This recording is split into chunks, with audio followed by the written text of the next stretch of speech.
So, welcome to the second Dharma talk. Tonight I'd like to talk about a few things actually, and I hope I don't overwhelm you with a download of information. Rest assured, if you want the recording, you'll be able to access it. I'll put it up online at some stage and I'll enable you to access it. But generally I'd like to talk about the differences between serenity and insight and how they work together, about meditation. These serenity and insight are the two aspects of meditation, in Buddhist meditation anyway. And I'd also like to give you an overview of the 4 establishments of mindfulness and the 16 steps of mindfulness of breathing.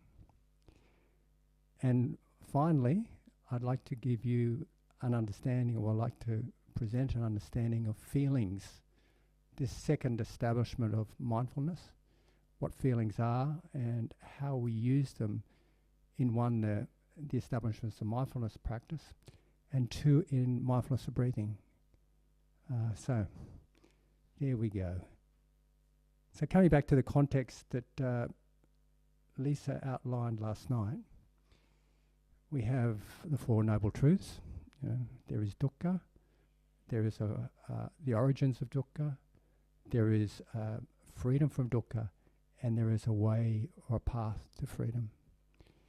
And look, I can't help but say this. I used to chant about dukkha, and I can't remember the Pali chant, but I can remember the English.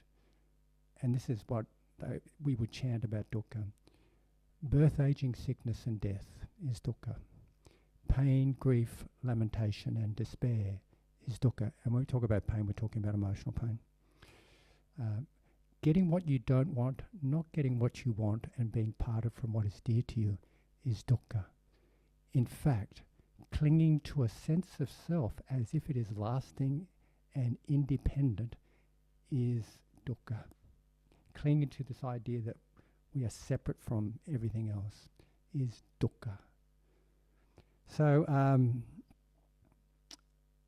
in the Eightfold Path, which is the 4th of the Noble Truths, it's the way of practice. It's the task with the 4th truth is to practice it, is to live it.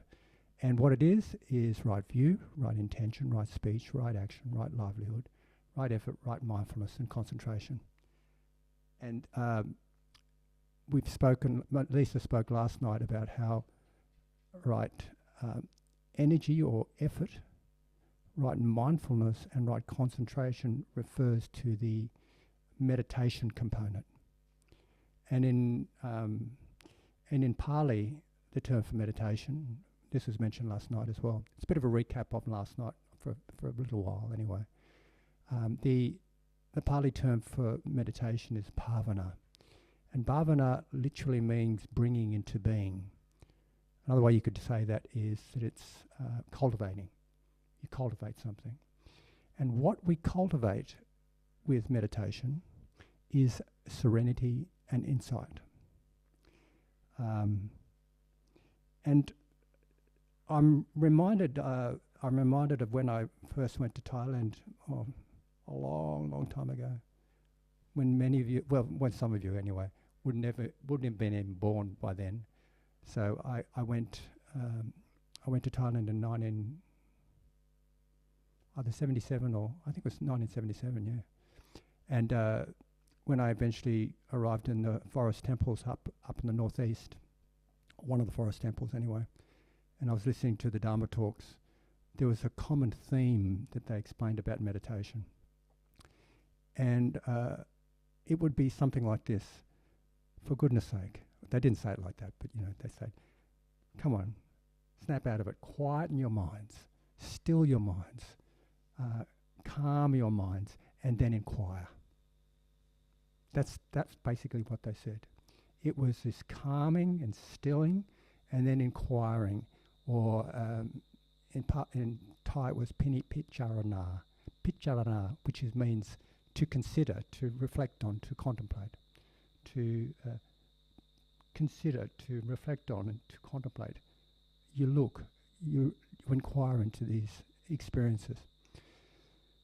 So basically, I mean, that's what they said, and it's quite simple, but it's very hard to do. It's very hard to still our minds. I was only 21, I think. And my mind was all over the place. I'd been practicing for a couple of years, but still it was all over the place. Still, sometimes it still comes all over the place right now. And the practice of stilling the mind is difficult, but it is achievable. It is possible. And to the extent that you can calm and still and settle your minds, settle this mind that's like, sometimes like it's a flapping fish out of water, flapping all around the place. To the extent that you can settle and still it, to that extent you can see clearly. And Lisa mentioned an analogy of a pond last night, and I'd just like to add to that little analogy. It's like our minds are a pond, and they're kind of, we stir them up sometimes with our behaviours, and sometimes these ponds are not very clear. You know, they become like muddy, and sometimes we might be close to the pond and we lose some precious jewels in the pond, and we look into the pond to find them, and we can't see them anywhere. So what we do, rather than hopping in and looking around for these precious jewels, what we do is we wait. And also we don't stir up the pond. We don't stir up the pond anymore. We protect it from being stirred up. We protect it from people hopping in the pond and having a swim and all the rest of it. And we just wait. And what happens is the sediment slowly settles. And we're still waiting, and we're just patiently waiting. And the sediment settles, and slowly and gradually the water becomes clearer and clearer. But still, when we look into the pond, we can see all sorts of things. We can actually see broken bottles and rusty cans and bits of 4x2. Oh, I don't know what they'd be called now. 4x2 means 4 inches by 2 inches, but must be about 10 centimetres by 50 centimetres these days. Bits of 4x2 with nails sticking out, rusty nails. And we can see that, but we still can't see our precious jewels. And slowly and mindfully we start to look under some rocks and look around without stirring it up anymore. And there we find our precious jewels. So, and we can rejoice in the fact that we've recovered our jewels. So the analogy goes like this. Not stirring up the pond is like practicing ethical behaviours. When we don't stir up our minds, they become clearer. When we practice ethics, our minds naturally become clearer. One of the causes for equanimity is in fact impeccable ethics. Putting aside meditation, just keeping impeccable ethics, non-harming. That creates clarity. It gives us power, actually. I don't know if anybody, well, you know your own impeccable ethics. You know what it's like when you are firm and resolute about maintaining principles.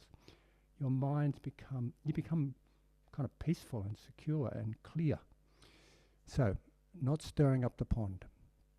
The settling of the sediment is similar to what happens when we practice samadhi. Samadhi is concentration. That's another term for concentration. And with concentration, what happens is our minds begin to settle. With concentration, what we're doing is we're no longer following the distractions, the mind flapping around, going in all sorts of directions. We're staying present with one thing. We're just staying. Our mind wanders off 1,000 times. We bring it back 1,000 times. It's this practice. It's this development of concentration. I prefer to say samadhi. If you hear me saying samadhi, I'm meaning concentration. Because when we think of concentration, sometimes we're thinking of, well, in my day anyway, Yes, school they used to go, concentrate, stop being unconcentrated, just concentrate. And you'd furrow your brow and try to concentrate. It's different than that. The concentration we're talking about with meditation is more like an opening and a relaxing, a settling back, rather than this forced thing. It's about relaxing. In fact, one of the components, one of the factors of concentration is relaxation. That's why we did it this morning. It's really, really important.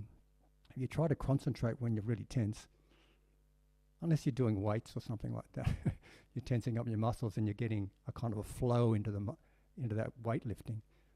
Usually, tension and relaxation, concentration and relaxation usually go together.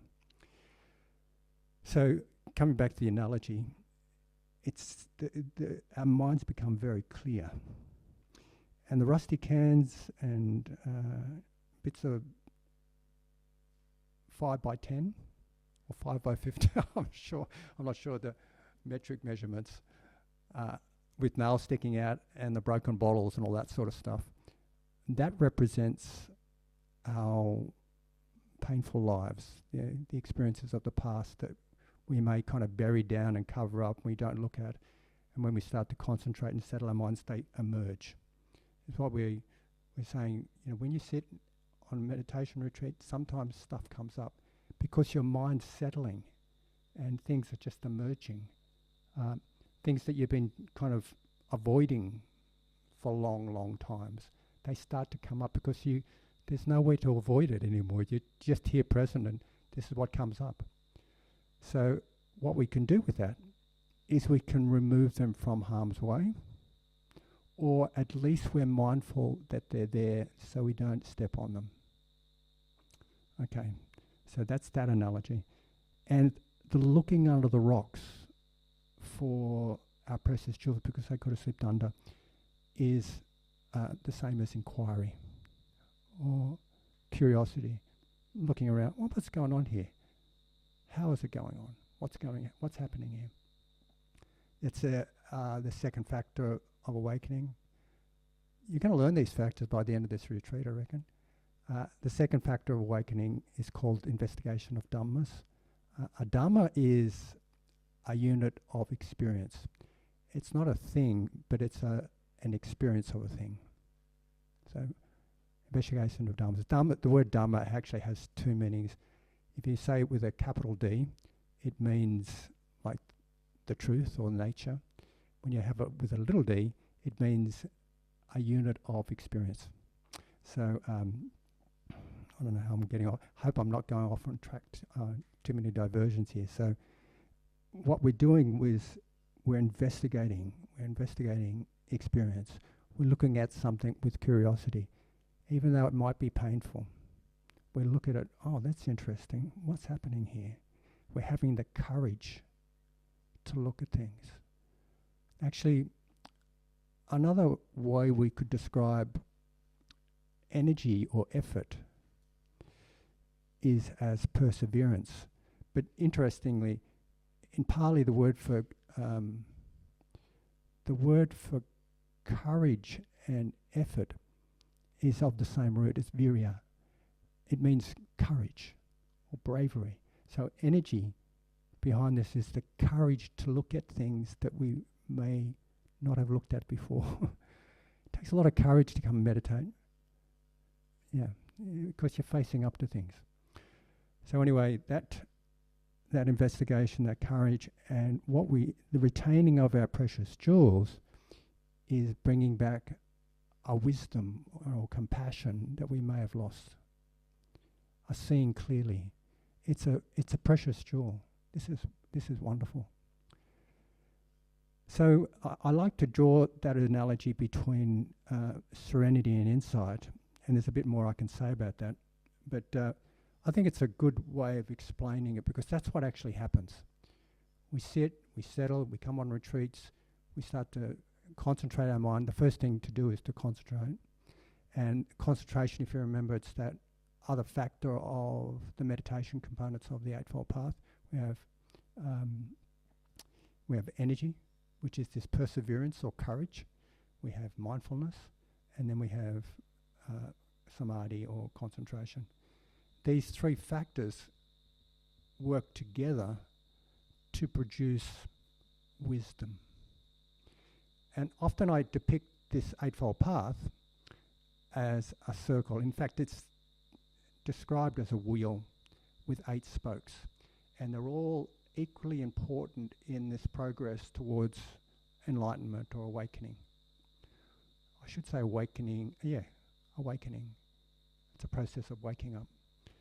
And what happens with meditation is that we cultivate wisdom, actually. Insight is a component of wisdom. So it goes back, and it starts with right view, right intention, right speech. Sorry, right view and right intention. That's the beginning, and it goes into, with right view, we can start to see things. With right intention, we make decisions based on our good seeing, and then we act in ways that are in alignment with that seeing and our good, best intentions, which is right speech, right action, right livelihood. And then we have the foundation of the ethics. We have that composure, that sense of composure that we can then have the courage to look into our minds, to start to cultivate our minds. And we cultivate serenity. We cultivate this calm, concentrated mind. And we cultivate insight. And then insight is another way you could say, talk about as right view. We're cultivating a right way of seeing things, a wise way of seeing things. So that's how I understand calm and insight. But these two, they're kind of different in the way we practice these different areas. If you had a spectrum, say a line, and at one end of the spectrum you put insight, the other end of the spectrum you put serenity. Insight, by the way, in Pali is called vipassana. It literally means seeing clearly, seeing distinctly, seeing the way things are. Insight. Vipassana at one end, and serenity or tranquility or calm, or in Pali it's called samatha.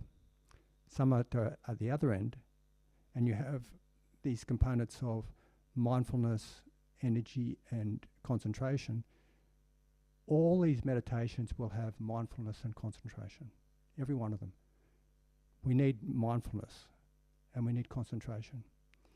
But at the inside end, this is just my view, at the inside end, there's an emphasis of mindfulness. The ratio of mindfulness to concentration is probably a bit higher. And at the serenity end, there's still mindfulness, but the ratio of samadhi is much higher. So there's more samadhi. So at this serenity end, you're not doing any inquiry. No inquiry. It's absorption. You're just kind of going with the flow. You're becoming it. You're not merging with it, I guess you could say. You're becoming one with it. You're being unified with it. So that's at that end. At the other end, you're exercising inquiry. You're tracking the experience. Another way of understanding mindfulness is tracking experience with awareness, so you see what happens. So there's a couple of distinctions, and I'll go through them. I've got a list of them here. I might have put a little bit of list in that workbook. I can't remember now. I wrote it a couple of years ago. So on the calm side, it's about integrating, stabilizing, getting yourself together. With the inside end, it's about dismantling and deconstructing. That's really good when you've got problems. If you're a bit fragmented and you're a bit all over the place, scattered, it would be good to get yourself together, so it's good to cultivate a bit of serenity, if that makes sense. Okay, on the calm side, down here, we have absorption, which is what I just mentioned. On the insight side, we have inquiry. On the serenity side, you sustain attention on one particular object. But on the insight side, the objects can change. You're going from one thing to another. And what you're what you're picking up is not not absorbing in the object, but you're seeing how the objects relate to each other. You're seeing how things are conditioned. You're seeing anicca, dukkha, anatta. You're seeing impermanence, dukkha, the dukkha nature of things, and the not-self nature of things, the emptiness of things. Not-self nature and emptiness are often considered synonymous. This means that it's empty of thingness. It's empty of one thing. Everything's coming together as, well, I'll say the big word. There's a phrase that I like to say. I got this phrase from Lee Brasington, who was one of my teachers. Everything is not there's no thing in all of life, but streams of dependently arising processes interacting, which is that's what it is. I mean, that's what we start to have insight into. So on the calm side, we perceive stillness. And on the insight side, we perceive the three characteristics. The three characteristics of existence: anicca, dukkha, anatta, impermanence. Everything's changing. Nothing lasts. All conditioned phenomena will change because it's conditioned.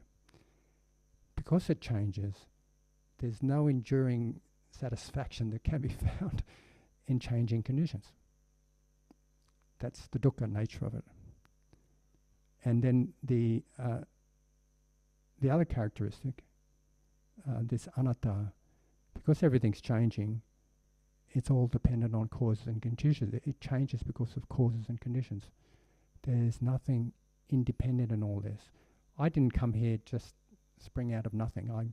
The way I am right now is dependent on all the things that I've been through in my life and my experiences, and including even the meal I had tonight, and my genes and all my decisions through life. So many factors coming together to produce the way I am, and it's the same with you, and it's the same with this lamp. This lamp didn't magically appear here. It's come about because of causes and conditions.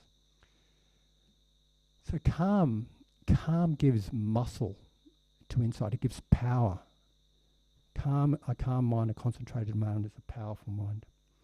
And insight gives direction to serenity. Sometimes people get really blissed out on samadhi.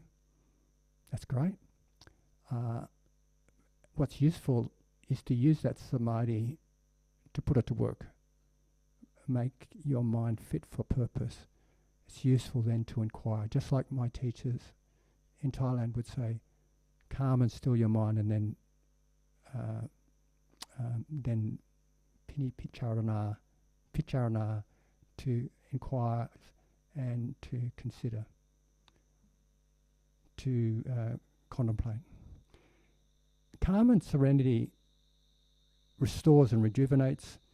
Insight develops understanding. And here's an interesting one.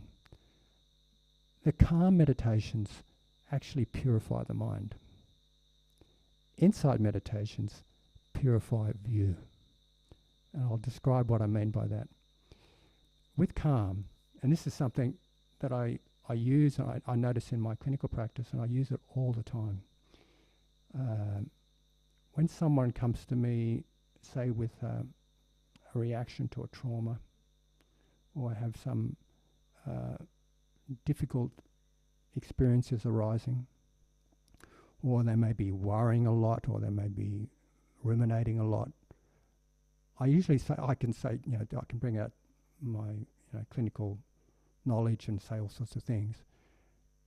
And in the back of my mind, I'm also thinking we can use the serenity approach or the insight approach to this. Serenity approach or the insight approach.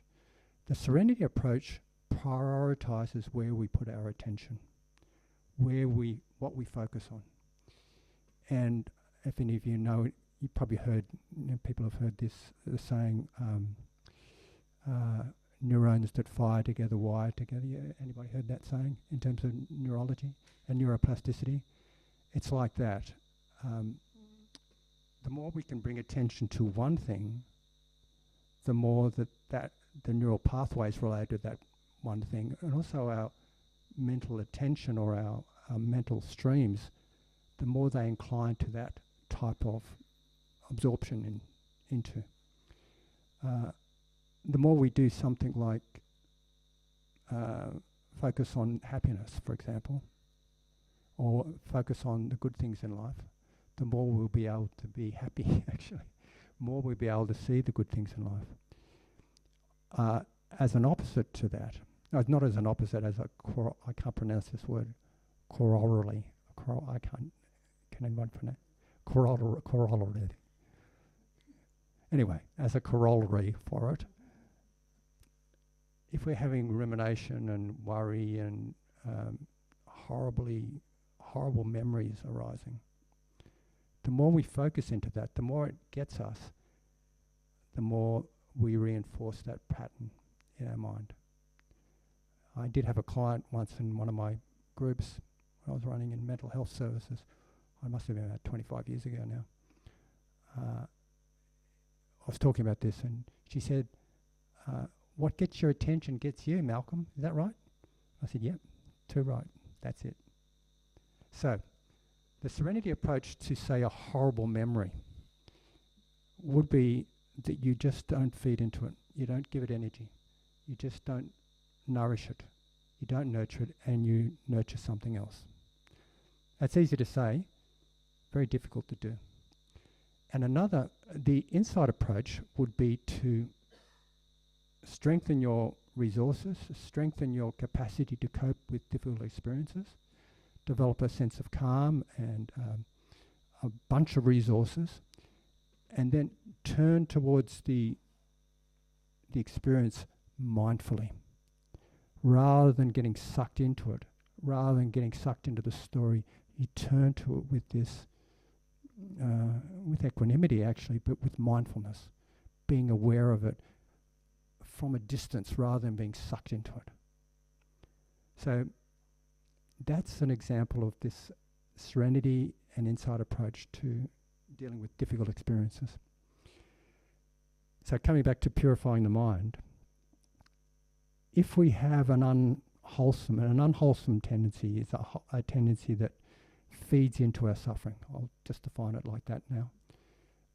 If we have an unwholesome tendency, like, the tendency to get angry easily, or to take everything personally, or whatever it is, if we can be aware of it, if we can note it, say, oh, there's that tendency again, and choose not to feed into it, and rather choose into feeding into something else, like mudita, or appreciative joy, like appreciating our own good qualities. The more we can do that, the more that becomes the tendency of our mind, and it kind of purifies our mind of that negative tendency. Can you see that? And insight purifies view. It means that rather than seeing life as related to a me in here and a you's out there and it's all about me and my ego, like we're at the center of the universe, rather than feeding into that, we start to get a view that's aligned with reality. Hey, everything's impermanent. Hey, I don't have to take this personally, because there's nobody here really. Like, what's here is not that there's nobody here, but it's not what I think it is. It's not. I don't take this ego as my me, I, and myself. It's just this mental construction. I start to see it really clearly. I'm purifying my view. Does that make sense? All right. And look, different people are attracted to different types of meditation practices. One of my dear friends, he's probably the foremost insight meditation teacher in Australia, Patrick. He doesn't do serenity meditation, except when he practices metta. He doesn't do serenity meditation, and he's so good at insight. He's, have any questions about insight meditation, Patrick's the person to go to. He's insight oriented. He has that temperament and he has that quality, and he's on that path. Other people are serenity oriented. Like, people like to get into the flow. Like, getting in the flow is like cruising along with things, getting absorbed in things. Sometimes I listen to music and sometimes I try to play music. Every now and then I'm in the flow with it. It's great. It's really like, when you hear a piece of music and you just absorb in it. It's so sometimes people are that way oriented. And sometimes people need to swap around to strengthen a part of their practice and basically strengthen parts of their practice. Like, if they're really good at serenity, sometimes they can go to an insight teacher to learn about how to practice insight. If they're really good at insight, it's good to go to a serenity teacher to learn about serenity. And in the practice, as it's described, there's 3 pathways. And the first pathway is the pathway the Buddha used, which is serenity first, then insight. So the Buddha had this experience when he was a child, and it was an experience of something called a jhana, which is a highly concentrated state of meditation. It just spontaneously arose when he was about 8 or 9 or 7 or something like that, quite a young child.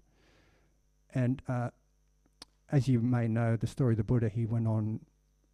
He made the decision to wake up and went to a couple of teachers and learnt everything those teachers could teach him, and then he went down the path of self-mortification for 6 years. He practiced all these practices, extreme practices, like eating nothing for days and days, standing on one foot and holding his breath and doing all these extreme practices to get rid of attachment to the body. That was the reasoning behind it. And he realized, hold on a minute, after 6 years, he nearly died of emancipation. Emancipation, that's right. I got the right word. Emanciation, sorry. Not emancipation. He was emancipated. He did wake up. Emanciation, sorry, thank you. So he nearly died, and he reflected on this. He said, this isn't working. The path of self-mortification doesn't do anything. Bears no fruit. And he remembered this time when he was a child and he had a jhana. He went into this big concentration, strong concentration. He had a good samadhi, and it was very pleasant.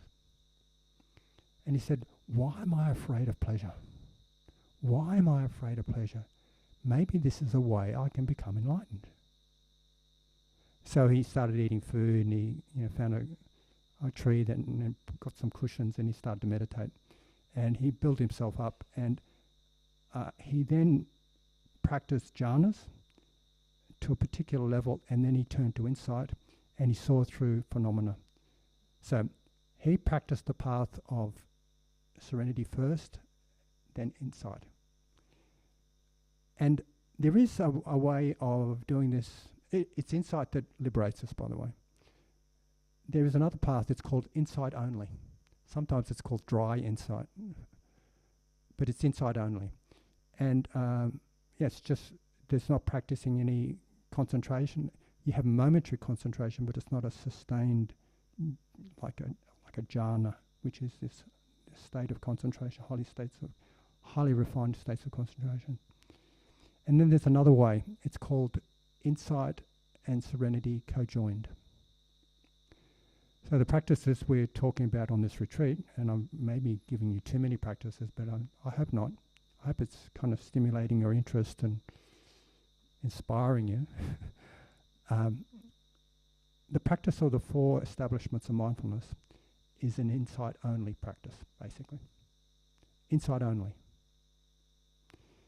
The practice of the 16 steps of mindfulness is a beautiful co-joining of insight and serenity. Beautiful. It's a lovely practice where you come together with insight and serenity. And that's and sometimes when we practice, we might just stay in the calm practice for the whole meditation. Sometimes we might just do an insight practice for the whole meditation.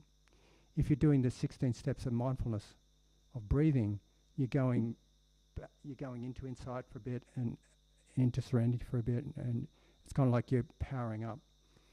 And sometimes, just in our normal daily practice, we might go in the one sit between insight and serenity. Like we might calm our mind down a bit, and then we'll have something arise that we want to inquire into. So we'll inquire into that. That becomes really strong. So we'll inquire into that, and then when we're settled, we can dip back into serenity, strengthen our mind, and go backwards and forwards. So the 4 establishments of mindfulness, as we've mentioned earlier, are body, feelings, mind, and dharmas. Dharmas meaning phenomena. And essentially, body is about everything to do with the body. There's actually, I think there's 6 subdomains. Includes mindfulness of breathing, mindfulness of postures, mindfulness of physical sensations, mindfulness of mortality. I've done this in Thailand. We have contemplated corpses. It might sound a bit morbid, but it's very useful when you sit in front of a corpse and contemplate it and then say, one day this body's going to be like that. It's a very good mindfulness of body practice. And also there's another practice called component parts of the body, which is really great as well. It's about looking at your body and seeing it for what it is. And there's one way I do it. Traditionally, the way they do it is, to imagine you cut your hair and you put it in front of you, and you take out your eyes and you put them in front of you. Take out your organs and put them in front of you. Skin yourself, put out in front of you. Take all your bones and put them out in front of you. You kind of look at it. Hopefully, this doesn't make you disgusted, but sorry.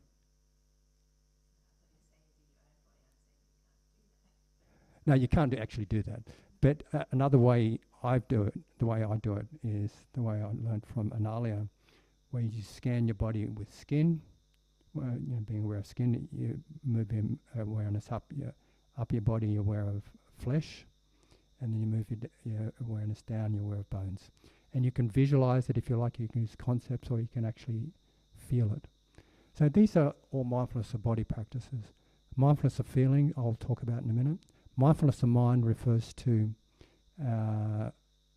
being mindful of states of mind. Sometimes emotions can be caught up in that, but emotions are a mix of feelings and body and actions and all sorts of things. The other thing with mindfulness of mind is states of mind, moods, and particularly states of mind such as a liberated mind, a concentrated mind, and so on. And the last foundation, which I'll talk about more on Wednesday night. Lisa will be talking about mind tomorrow night, and I'll be talking about phenomena on Tuesday night. And this is about looking at patterns. Patterns of sometimes the patterns of the hindrances, for example, and also the patterns of the 7 factors of awakening. With the hindrances, we're looking at how we can reduce being sucked into them.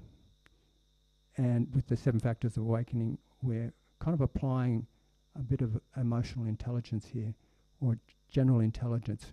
Not only are we perceiving them and recognizing them, but we're also working out how we can nourish the 7 factors of awakening and de-nourish the 5 hindrances. It's a whole area of mindfulness. So that's mindfulness of body, and on this retreat, we're encouraging you to be attentive to every moment to moment. I remember I was in Burma. I think I went there in 1996. I did a retreat in Rangoon at Chamiekta, which is a retreat centre right in the middle of Rangoon. It was so noisy. It was, every time anybody drove past the temple, they'd put their horns. And sometimes we'd be in the rooms and people come and look at us meditating. Anyway, I got really slow in that retreat. and it'd take me an hour to get from my room to the hall. I was just walking so slowly, and then I'd do my daily activities like brushing my teeth and having a wash and going and eating a meal. It took so much time. I went to the teacher and I said, "Look, I'm hardly even sitting anymore. I'm just doing things slowly." He said, "That's okay. It's great. Good on you. You're in the moment." So that was wonderful. And also I used to be a shiatsu therapist, and when one of the great teachers, Sayadaw U Pandita, came to Australia to give some meditation retreats, I went on one retreat with him. It was terrible. He just, I had a terrible retreat. It was 6 weeks, and I spoke to him just in the last couple of days, and I said to him, "Oh, this is what I'm doing." He said, "That's better, but you haven't made any progress on this retreat. Pity you didn't do it like you're doing it right now, because you failed, basically." So he didn't fail me, but he said that. But then on the next retreat, I was a cook, and I asked him one day. I said, "Sayadaw, would you like some massages?" He said, "Yes, that'd be good." So I used to go in and massage him every evening. And then I was massaging him. I said, "Sayadaw, can you wake up giving massage?" He said, "Yes, you can wake up. As long as there's mindfulness, you can wake up." So it's a great thing to practice mindfulness. So in this retreat, we are encouraging you to be mindful for every moment, except for when you're asleep. But if you can, be mindful of the moments going to sleep. If you can, remember the moment when you drop off to sleep and the moment you wake up. I never got to that, but anyway, it's a good try. I hope you understand what I'm talking about. As a matter of interest, I think the 4 establishments of mindfulness really align a lot with the first 3 factors of the 7 factors of awakening, and I'll just mention them. The factors of mindfulness, investigation, and energy. And I just mentioned that now because I'd just like to talk a little bit about the mindfulness of breathing and the 4 tetrads, which correlate with the 4 establishments of mindfulness. Just checking my clock. I hope I've got enough time to talk about feelings. So what we do with those factors, with those 16 steps, the first 12 steps actually align with all the factors of awakening. And what we find in that is not only the first 3, which is mindfulness, investigation, and energy, but a whole factor is related to joy. A whole step, the 5th step, the step we will cover tomorrow. That whole factor. Sorry, Malcolm, get yourself together. Slow down. Say clearly.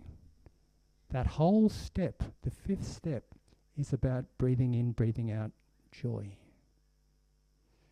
And the next step will be about breathing in, breathing out happiness. And the next 2 steps will be about calming mental activity, seeing mental activity and calming mental activity.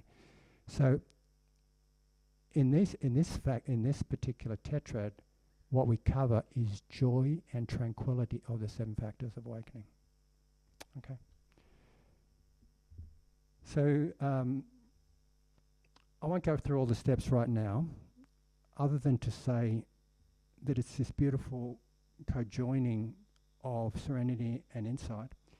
And the first 3 tetrads have within them the whole 7 factors of awakening. So we have mindfulness, investigation, energy, joy, tranquility. And in the mind tetrad, we have tranquility, concentration, and equanimity.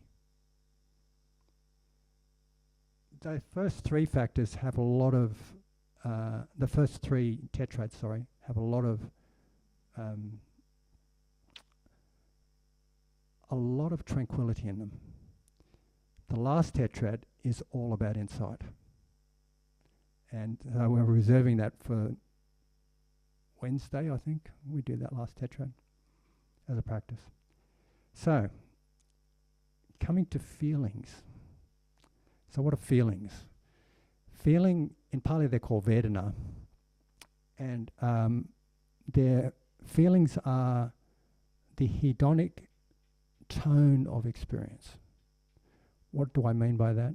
I mean whether an experience is pleasant, unpleasant, or neither pleasant or unpleasant. And what does that mean? Well, you know when you smile at something, is that a pleasant feeling or an unpleasant feeling? You know, Helen's saying pleasant, yeah. And when someone grimaces at you and you feel a bit sort of embarrassed or unhappy or whatever, is that pleasant or unpleasant? Unpleasant. So we can have pleasant or unpleasant feelings arising from the body or the mind. If someone comes and stands on your toes, is it pleasant or unpleasant? It's unpleasant. And if someone gives you a piece of chocolate, like I was offered last night, wasn't a piece of chocolate. What was it? What would they call them? What do they call them?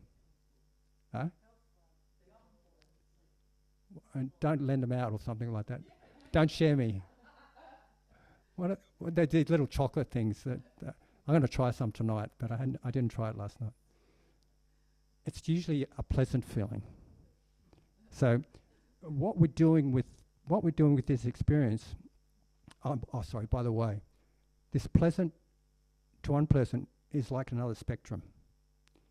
At one end of the spectrum, you'll have incredibly horrible pain, really, unbearable pain. And then you come down the spectrum, and it gets more bearable, and there's a point where it's neither pleasant or unpleasant, and then it starts to become pleasant. Not that the pain becomes pleasant, but this is on the spectrum. So at this other end, you have incredibly blissful experiences. So what we have in the middle is this neither pleasant nor unpleasant. So all experiences have these qualities. And they're very interesting to recognize. The Buddha thought they were so important that he gave them a whole domain of mindfulness. He gave them a whole area of mindfulness. They're important because when we can recognize feelings, they can short-circuit the tendency for those. Like I'll say it in a different way. When the Buddha was awakened, he went and spoke to the five ascetics. He taught them Dharma, and he said, craving is the cause of suffering. And he's right. But it's not just craving. Craving is a key link in this whole wheel of suffering. With craving, you have grasping, clinging, becoming, then a whole range of experiences that are all tied up with suffering.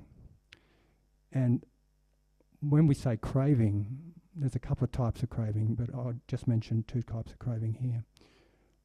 There's a craving after sensual pleasures, for example. There's a craving. When we have a pleasant experience, we often crave after more. Is that true? I think some chocolates are called more. Give me more or something, aren't they? So, pleasant experiences, we usually get caught up in craving after more. Unpleasant experiences, we usually get caught up in aversion or rejection or condemnation or pushing away. And this whole pattern of going after or rejecting entangles us in the cycle of suffering. When we have a neither pleasant or unpleasant feeling, if we're not aware of it, we can overlay it with all sorts of opinions and views, and it becomes driven by ignorance. We might not really know what we're doing. We're kind of confused about it. So the importance of mindfulness of feelings is that you can short circuit the tendency when you have a pleasant experience. You can't control the feelings that will arise in your body or your mind. You can't control those feelings, but you can choose what you do with those feelings. You can choose to feed into your cravings, or you can choose to restrain. Or you could, if something's quite helpful, you can choose to go down that path and nourish it and nurture it, and it'll be pleasant. So mindfulness in general of feelings is so important because it gives us the freedom to choose our lives, to choose the way we want to be in our lives. So that's how we use that particular feeling in the 4 establishments of mindfulness. How do we use feelings in mindfulness breathing? Well, same as what we're doing with the 4 establishments. We can recognize a feeling and we can choose to feed into it or choose to restrain from feeding into it. But that key of recognizing the feeling is like, has an amazing power. So with mindfulness of breathing now, where there's this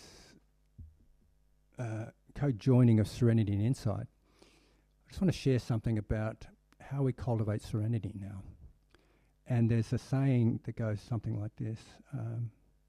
I'll just find it. Maybe I can just remember it. Yeah. There's a saying in the sutras that goes like this. Concentration has a proximal cause, happiness. Happiness has a proximal cause, tranquility. Tranquility has a proximal cause, rapture. And rapture has a proximal cause, gladness. So I'll decipher what that means. Okay. When we have gladness, it can give rise to rapture. We're going backwards now from what I said before. When we have gladness, it can give rise to joy. Rapture is another word for joy, and another Pali word for joy is piti. Piti is this uplifting, energetic feeling that we have with concentration. When we get concentrated, we start to get... You ever heard of people saying that this meditation is really blissful? That's all piti, is this kind of joy that's rising through your body, and it feels really cool, pleasant. So what's gladness? Gladness is... Well, I think gladness is spiritual pleasure. What's spiritual pleasure? Well, I was thinking about how I could explain this earlier, and I'd like to talk about happiness, just as a way of understanding this. Happiness, positive psychologists say there's 3 types of happiness.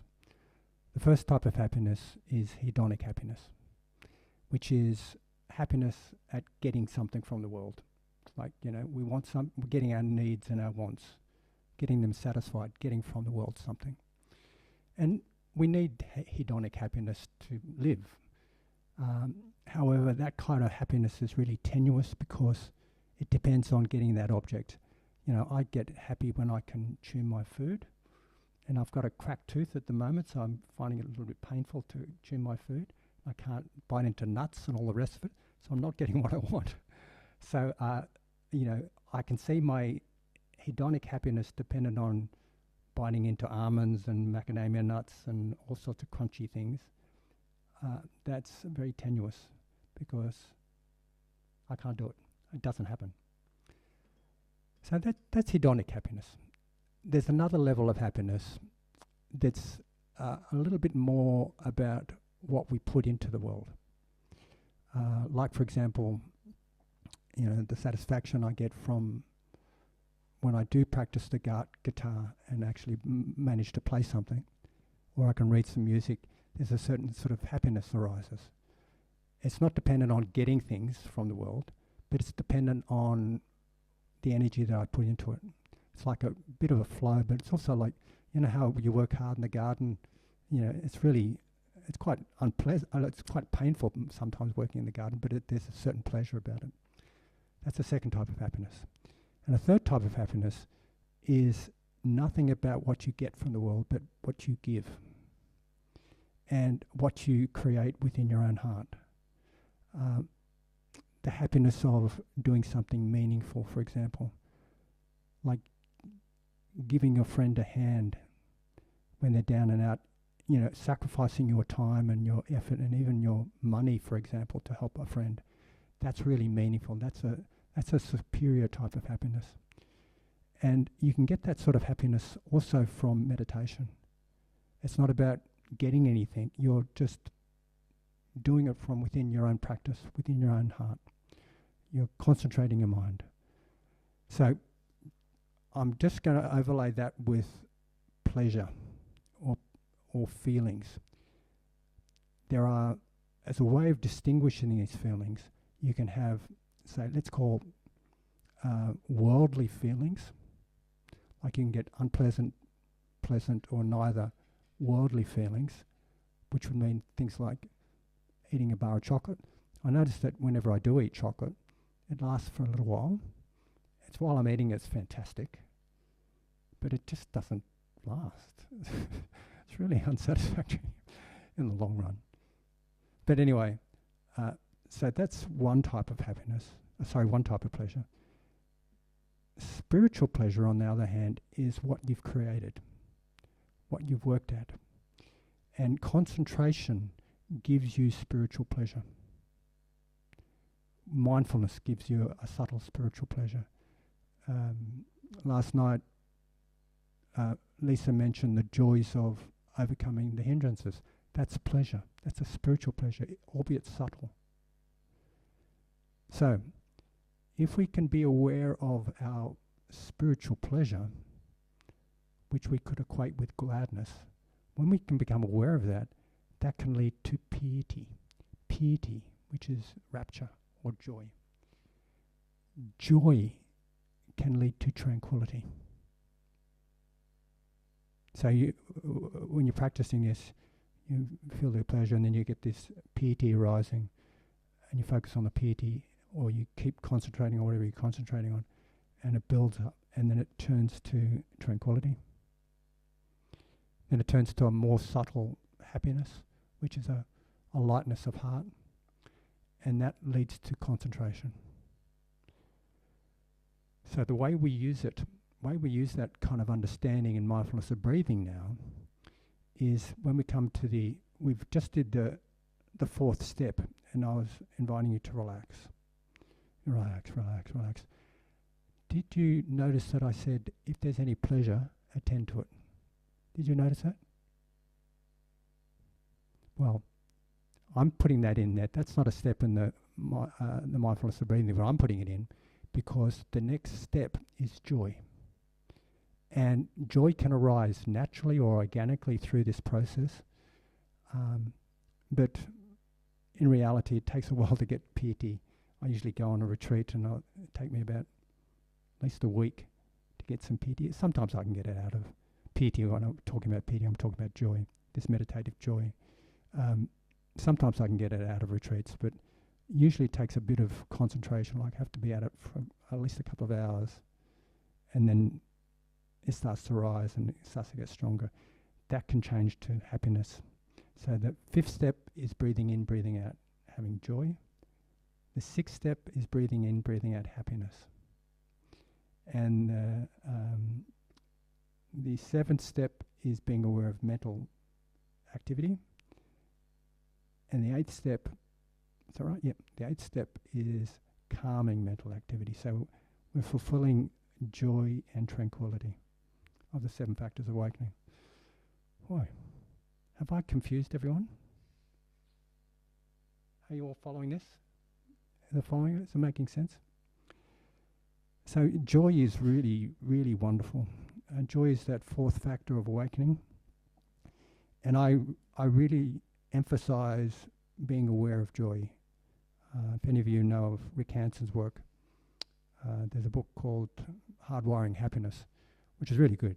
He's encouraging us to counter negative bias by having a bias towards the good things in life. And I think that what he's doing is inviting us to cultivate joy. So joy is a way that we turbocharge the practice. It gives us some positive reinforcement. And if you see any moments of joy, any beautiful moments, any pleasant moments, like I notice everyone looking at the view this afternoon when the sun came out, and I notice Lisa taking photographs of the beautiful Buddha image. Please be on the lookout for beautiful things. Please be on the lookout for any inkling of joy, because it can turbocharge your practice. So thank you. Here's my second last paragraph. The Buddha said to be cautious of hedonic pleasure, but not to be afraid of spiritual pleasure. If you can notice gladness, joy, and happiness in your meditations, and also in your daily life, nourish them. They are self-reinforcing. Okay, thank you very much for listening, and I hope it's been helpful, and may we all wake up with 4 establishments of mindfulness, 16 steps of mindfulness breathing, the cultivation of the 7 factors of awakening, and awareness of feelings, all vedanā. Thank you.